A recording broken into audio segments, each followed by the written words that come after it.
شروع اللہ کے نام سے جو بڑا مہربان نہایت رحم والا ہے۔ اس کتاب کا اتارا جانا خدائے غالب اور حکمت والے کی طرف سے ہے۔ اے پیغمبر صلی اللہ علیہ وآلہ وسلم، ہم نے یہ کتاب تمہاری طرف سچائی کے ساتھ نازل کی ہے، تو خدا کی عبادت کرو، یعنی اس کی عبادت کو شرک سے خالص کر کے۔ دیکھو، خالص عبادت خدا ہی کے لیے زیبا ہے، اور جن لوگوں نے اس کے سوا اور دوست بنائے ہیں وہ کہتے ہیں کہ ہم ان کو اس لیے پوچھتے ہیں کہ ہم کو خدا کا مقرب بنا دیں، تو جن باتوں میں اختلاف کرتے ہیں خدا ان میں ان کا فیصلہ کر دے گا۔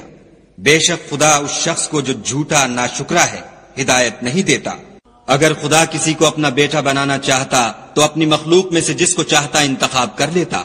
وہ پاک ہے، وہی تو خدا یکتا اور غالب ہے۔ اسی نے آسمانوں اور زمین کو تدبیر کے ساتھ پیدا کیا ہے، اور وہی رات کو دن پر لپیٹتا اور دن کو رات پر لپیٹتا ہے، اور اسی نے سورج اور چاند کو بس میں کر رکھا ہے، سب ایک وقت مقرر تک چلتے رہیں گے۔ دیکھو، وہی غالب اور بخشنے والا ہے۔ اسی نے تم کو ایک شخص سے پیدا کیا، پھر اس سے اس کا جوڑا بنایا، اور اسی نے تمہارے لیے 4 پایوں میں سے 8 جوڑے بنائے۔ وہی تم کو تمہاری ماؤں کے پیٹ میں پہلے ایک طرح پھر دوسری طرح 3 اندھیروں میں بناتا ہے۔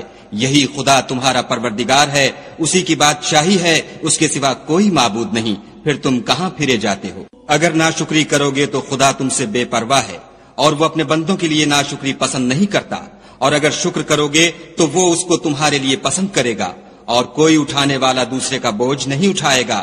پھر تم کو اپنے پروردگار کی طرف لوٹنا ہے، پھر جو کچھ تم کرتے رہے وہ تم کو بتائے گا، وہ تو دلوں کی پوشیدہ باتوں تک سے آگاہ ہے۔ اور جب انسان کو تکلیف پہنچتی ہے تو اپنے پروردگار کو پکارتا اور اس کی طرف دل سے رجوع کرتا ہے۔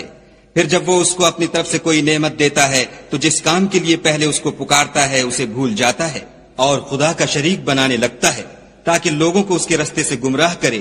کہہ دو کہ اے کافر نعمت، اپنی ناشکری سے تھوڑا سا فائدہ اٹھا لے، پھر تو دوزخیوں میں ہوگا۔ بھلا مشرک اچھا ہے یا وہ جو رات کے وقتوں میں زمین پر پیشانی رکھ کر اور کھڑے ہو کر عبادت کرتا اور آخرت سے ڈرتا اور اپنے پروردگار کی رحمت کی امید رکھتا ہے؟ کہو بھلا جو لوگ علم رکھتے ہیں اور جو نہیں رکھتے دونوں برابر ہو سکتے ہیں؟ اور نصیحت تو وہی پکڑتے ہیں جو عقل مند ہیں۔ کہہ دو کہ اے میرے بندو جو ایمان لائے ہو، اپنے پروردگار سے ڈرو۔ جنہوں نے اس دنیا میں نیکی کی ان کے لیے بھلائی ہے، اور خدا کی زمین کشادہ ہے۔ جو صبر کرنے والے ہیں ان کو بے شمار ثواب ملے گا۔ کہہ دو کہ مجھ سے ارشاد ہوا ہے کہ خدا کی عبادت کو خالص کر کے اس کی بندگی کروں، اور یہ بھی ارشاد ہوا ہے کہ میں سب سے اول مسلمان بنوں۔ کہہ دو کہ اگر میں اپنے پروردگار کا حکم نہ مانوں تو مجھے بڑے دن کے عذاب سے ڈر لگتا ہے۔ کہہ دو کہ میں اپنے دین کو شرک سے خالص کر کے اس کی عبادت کرتا ہوں، تو تم اس کے سوا جس کی چاہو پرستش کرو۔ کہہ دو کہ نقصان اٹھانے والے وہی لوگ ہیں جنہوں نے قیامت کے دن اپنے آپ کو اور اپنے گھر والوں کو نقصان میں ڈالا۔ دیکھو، یہی صریح نقصان ہے۔ ان کے اوپر تو آگ کے سائبان ہوں گے اور نیچے اس کے فرش ہوں گے۔ یہ وہ عذاب ہے جس سے خدا اپنے بندوں کو ڈراتا ہے۔ تو اے میرے بندو، مجھ سے ڈرتے رہو، اور جنہوں نے اس سے اجتناب کیا کہ بتوں کو پوجیں اور خدا کی طرف رجوع کیا ان کے لیے بشارت ہے۔ تو میرے بندوں کو بشارت سنا دو۔ جو بات کو سنتے اور اچھی باتوں کی پیروی کرتے ہیں یہی وہ لوگ ہیں جن کو خدا نے ہدایت دی، اور یہی عقل والے ہیں۔ بھلا جس شخص پر عذاب کا حکم صادر ہو چکا تو کیا تم ایسے دوزخی کو مخلصی دے سکو گے؟ لیکن جو لوگ اپنے پروردگار سے ڈرتے ہیں ان کے لیے اونچے اونچے محل ہیں جن کے اوپر بالا خانے بنے ہوئے ہیں، اور ان کے نیچے نہریں بہ رہی ہیں۔ یہ خدا کا وعدہ ہے، خدا وعدے کے خلاف نہیں کرتا۔ کیا تم نے نہیں دیکھا کہ خدا آسمان سے پانی نازل کرتا، پھر اس کو زمین میں چشمے بنا کر جاری کرتا، پھر اس سے کھیتی اگاتا ہے جس کے طرح طرح کے رنگ ہوتے ہیں، پھر وہ خشک ہو جاتی ہے تو تم اس کو دیکھتے ہو کہ زرد ہو گئی ہے، پھر اسے چورا چورا کر دیتا ہے۔ بے شک اس میں عقل والوں کے لیے نصیحت ہے۔ بھلا جس شخص کا سینہ خدا نے اسلام کے لیے کھول دیا ہو اور وہ اپنے پروردگار کی طرف سے روشنی پر ہو تو کیا وہ سخت دل کافر کی طرح ہو سکتا ہے؟ بس ان پر افسوس ہے جن کے دل خدا کی یاد سے سخت ہو رہے ہیں، اور یہی لوگ صریح گمراہی میں ہیں۔ خدا نے نہایت اچھی باتیں نازل فرمائی ہیں، یعنی کتاب جس کی آیتیں باہم ملتی جلتی ہیں اور دہرائی جاتی ہیں۔ جو لوگ اپنے پروردگار سے ڈرتے ہیں ان کے بدن کے اس سے رونگٹے کھڑے ہو جاتے ہیں، پھر ان کے بدن اور دل نرم ہو کر خدا کی یاد کی طرف متوجہ ہو جاتے ہیں۔ یہی خدا کی ہدایت ہے، وہ اس سے جس کو چاہتا ہے ہدایت دیتا ہے، اور جس کو خدا گمراہ کرے اس کو کوئی ہدایت دینے والا نہیں۔ بھلا جو شخص قیامت کے دن اپنے منہ سے برے عذاب کو روکتا ہو، کیا وہ ویسا ہو سکتا ہے جو چین میں ہو؟ اور ظالموں سے کہا جائے گا کہ جو کچھ تم کرتے رہے تھے اس کے مزے چکھو۔ جو لوگ ان سے پہلے تھے انہوں نے بھی تکذیب کی تھی، تو ان پر عذاب ایسی جگہ سے آ گیا کہ ان کو خبر ہی نہ تھی۔ پھر ان کو خدا نے دنیا کی زندگی میں رسوائی کا مزہ چکھا دیا، اور آخرت کا عذاب تو بہت بڑا ہے، کاش یہ سمجھ رکھتے۔ اور ہم نے لوگوں کے سمجھانے کے لیے اس قرآن میں ہر طرح کی مثالیں بیان کی ہیں تاکہ وہ نصیحت پکڑیں۔ یہ قرآن عربی ہے جس میں کوئی عیب اور اختلاف نہیں تاکہ وہ ڈر مانیں۔ خدا ایک مثال بیان کرتا ہے کہ ایک شخص ہے جس میں کئی آدمی شریک ہیں، مختلف المزاج اور بدخو، اور ایک آدمی خاص ایک شخص کا غلام ہے، بھلا دونوں کی حالت برابر ہے؟ نہیں، الحمدللہ، بلکہ یہ اکثر لوگ نہیں جانتے۔ اے پیغمبر صلی اللہ علیہ وآلہ وسلم، تم بھی مر جاؤ گے اور یہ بھی مر جائیں گے، پھر تم سب قیامت کے دن اپنے پروردگار کے سامنے جھگڑو گے اور جھگڑا فیصل کر دیا جائے گا۔ تو اس سے بڑھ کر ظالم کون جو خدا پر جھوٹ بولے اور سچی بات جب اس کے پاس پہنچ جائے تو اسے جھٹلائے؟ کیا جہنم میں کافروں کا ٹھکانہ نہیں ہے؟ اور جو شخص سچی بات لے کر آیا اور جس نے اس کی تصدیق کی وہی لوگ متقی ہیں، وہ جو چاہیں گے ان کے لیے ان کے پروردگار کے پاس موجود ہے۔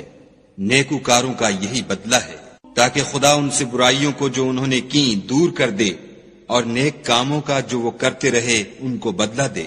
کیا خدا اپنے بندے کو کافی نہیں؟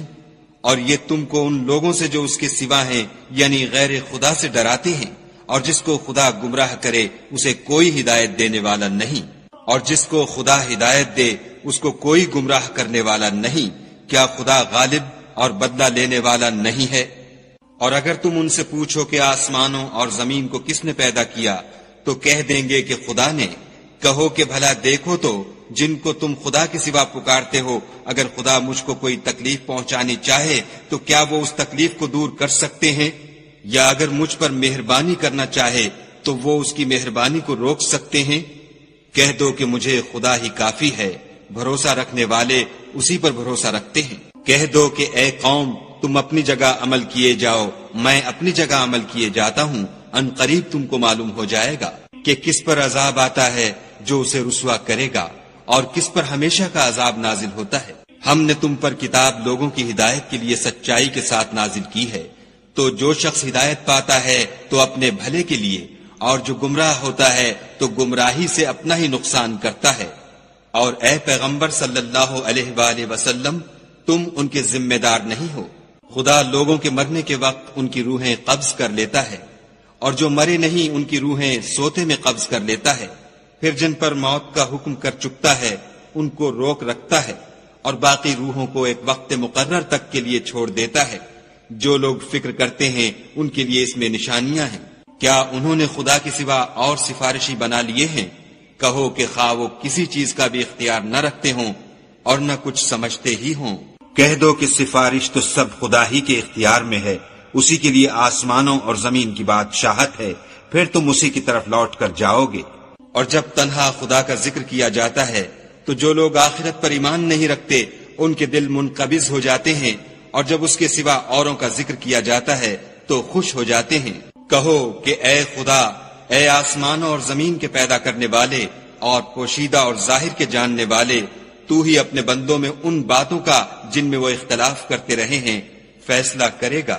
اور اگر ظالموں کے پاس وہ سب مال و متاع ہو جو زمین میں ہے اور اس کے ساتھ اسی قدر اور ہو تو قیامت کے روز برے عذاب سے مخلصی پانے کے بدلے میں دے دیں، اور ان پر خدا کی طرف سے وہ امر ظاہر ہو جائے گا جس کا ان کو خیال بھی نہ تھا، اور ان کے اعمال کی برائیاں ان پر ظاہر ہو جائیں گی، اور جس عذاب کی وہ ہنسی اڑاتے تھے وہ ان کو آ گھیرے گا۔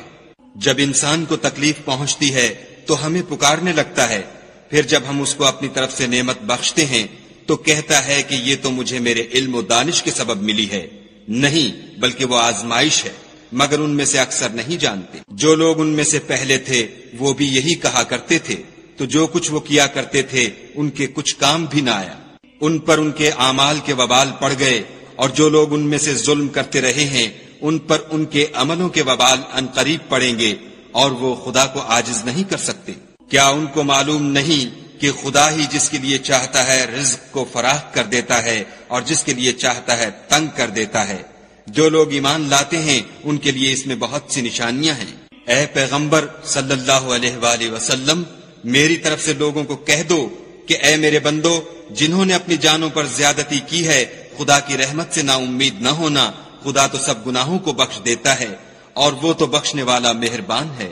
اور اس سے پہلے کہ تم پر عذاب آ واقع ہو، اپنے پروردگار کی طرف رجوع کرو اور اس کے فرما بردار ہو جاؤ، پھر تم کو مدد نہیں ملے گی۔ اور اس سے پہلے کہ تم پر ناگہاں عذاب آ جائے اور تم کو خبر بھی نہ ہو، اس نہایت اچھی کتاب کی جو تمہارے پروردگار کی طرف سے تم پر نازل ہوئی ہے پیروی کرو، کہ مبادا اس وقت کوئی متنفس کہنے لگے کہ ہائے ہائے، اس تفسیر پر افسوس ہے جو میں نے خدا کے حق میں کی اور میں تو ہنسی ہی کرتا رہا، یا یہ کہنے لگے کہ اگر خدا مجھ کو ہدایت دیتا تو میں بھی پرہیزگاروں میں ہوتا، یا جب عذاب دیکھ لے تو کہنے لگے کہ اگر مجھے پھر ایک دفعہ دنیا میں جانا ہو تو میں نیکوکاروں میں ہو جاؤں۔ خدا فرمائے گا، کیوں نہیں، میری آیتیں تیرے پاس پہنچ گئی ہیں، مگر تو نے ان کو جھٹلایا اور شیخی میں آ گیا اور تو کافر بن گیا۔ اور جن لوگوں نے خدا پر جھوٹ بولا، تم قیامت کے دن دیکھو گے کہ ان کے منہ کالے ہو رہے ہوں گے، کیا غرور کرنے والوں کا ٹھکانہ دوزخ میں نہیں ہے؟ اور جو پرہیزگار ہیں ان کی سعادت اور کامیابی کے سبب خدا ان کو نجات دے گا، نہ تو ان کو کوئی سختی پہنچے گی اور نہ غمناک ہوں گے۔ خدا ہی ہر چیز کا پیدا کرنے والا ہے اور وہی ہر چیز کا نگراں ہے۔ اسی کے پاس آسمانوں اور زمین کی کنجیاں ہیں، اور جنہوں نے خدا کی آیتوں سے کفر کیا وہی نقصان اٹھانے والے ہیں۔ کہہ دو کہ اے نادانو، تم مجھ سے یہ کہتے ہو کہ میں غیر خدا کی پرستش کرنے لگوں، اور اے محمد صلی اللہ علیہ وآلہ وسلم، تمہاری طرف اور ان پیغمبروں کی طرف جو تم سے پہلے ہو چکے ہیں یہی وحی بھیجی گئی ہے کہ اگر تم نے شرک کیا تو تمہارے عمل برباد ہو جائیں گے اور تم زیاں کاروں میں ہو جاؤ گے، بلکہ خدا ہی کی عبادت کرو اور شکر گزاروں میں ہو۔ اور انہوں نے خدا کی قدر شناسی جیسی کرنی چاہیے تھی، نہیں کی، اور قیامت کے دن تمام زمین اس کی مٹھی میں ہوگی اور آسمان اس کے داہنے ہاتھ میں لپٹے ہوں گے، اور وہ ان لوگوں کے شرک سے پاک اور عالی شان ہے۔ اور جب سور پھونکا جائے گا تو جو لوگ آسمان میں ہیں اور جو زمین میں ہیں سب بے ہوش ہو کر گر پڑیں گے، مگر وہ جس کو خدا چاہے۔ پھر دوسری دفعہ پھونکا جائے گا تو فوراً سب کھڑے ہو کر دیکھنے لگیں گے، اور زمین اپنے پروردگار کے نور سے چمک اٹھے گی، اور اعمال کی کتاب کھول کر رکھ دی جائے گی، اور پیغمبر اور گواہ حاضر کیے جائیں گے، اور ان میں انصاف کے ساتھ فیصلہ کیا جائے گا اور بے انصافی نہیں کی جائے گی۔ اور جس شخص نے جو عمل کیا ہوگا اس کو اس کا پورا پورا بدلہ مل جائے گا، اور جو کچھ یہ کرتے ہیں اس کو سب کی خبر ہے۔ اور کافروں کو گروہ گروہ بنا کر جہنم کی طرف لے جائیں گے، یہاں تک کہ جب وہ اس کے پاس پہنچ جائیں گے تو اس کے دروازے کھول دیے جائیں گے، تو اس کے داروغہ ان سے کہیں گے کہ کیا تمہارے پاس تمہیں میں سے پیغمبر نہیں آئے تھے جو تم کو تمہارے پروردگار کی آیتیں پڑھ پڑھ کر سناتے اور اس دن کے پیش آنے سے ڈراتے تھے؟ کہیں گے کیوں نہیں، لیکن کافروں کے حق میں عذاب کا حکم تحقیق ہو چکا تھا۔ کہا جائے گا کہ دوزخ کے دروازوں میں داخل ہو جاؤ، ہمیشہ اس میں رہو گے، تکبر کرنے والوں کا برا ٹھکانہ ہے۔ اور جو لوگ اپنے پروردگار سے ڈرتے ہیں ان کو گروہ گروہ بنا کر بہشت کی طرف لے جائیں گے، یہاں تک کہ جب اس کے پاس پہنچ جائیں گے اور اس کے دروازے کھول دیے جائیں گے تو اس کے داروغہ ان سے کہیں گے کہ تم پر سلام، تم بہت اچھے رہے، اب اس میں ہمیشہ کے لیے داخل ہو جاؤ۔ وہ کہیں گے کہ خدا کا شکر ہے جس نے اپنے وعدے کو ہم سے سچا کر دیا اور ہم کو اس زمین کا وارث بنا دیا، ہم بہشت میں جس مکان میں چاہیں رہیں، تو اچھے عمل کرنے والوں کا بدلہ بھی کیسا خوب ہے۔ تم فرشتوں کو دیکھو گے کہ عرش کے گرد گھیرا باندھے ہوئے ہیں اور اپنے پروردگار کی تعریف کے ساتھ تسبیح کر رہے ہیں، اور ان میں انصاف کے ساتھ فیصلہ کیا جائے گا، اور کہا جائے گا کہ ہر طرح کی تعریف خدا ہی کو سزاوار ہے جو سارے جہان کا مالک ہے۔